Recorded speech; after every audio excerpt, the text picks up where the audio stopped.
Salve, Regina,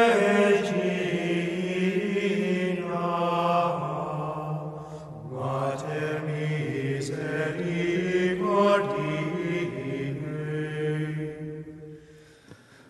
So these readings are for the feast of Saint Cyril of Alexandria, who was a doctor of the church, who had to preach and preached on Our Lady and preached the truth in the early days, where the foundation of the dogmas of the church were being laid, and to strengthen the church. So he had to preach in season and out of season. He had to reprove and entreat and rebuke in all patience and doctrine, sometimes maybe with impatience in the councils where he had to deal with heretics and those stubborn men who were teaching things that were not from the sound doctrine, not from the apostles, not from Jesus. But we too have to preach in season and out of season to the end of the world the truth that comes from the teachings of the church, from the saints, from our own reflection on the scriptures and on the teachings of the church, our own reflections which apply to the changing times, which apply to the changing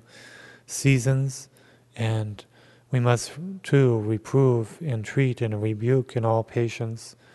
And we all need to be reproved and entreated and rebuked and reminded of the truths of the faith and listen to them. And so we need to preach, but we also need to listen, because we all need to learn. And we need to learn and relearn the things that we've forgotten.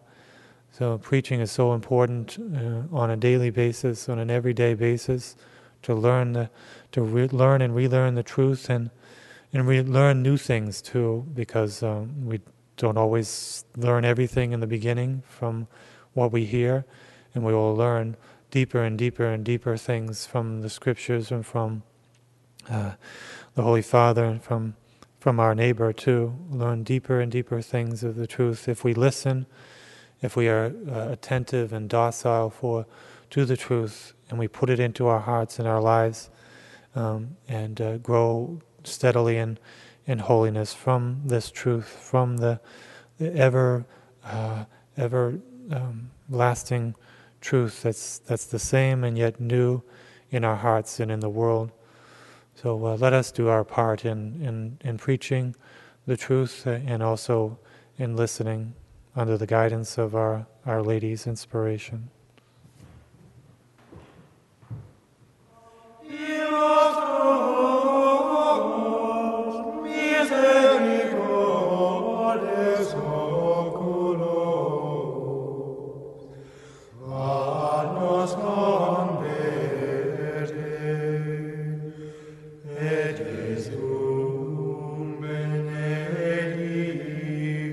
Fructum ventris tuum,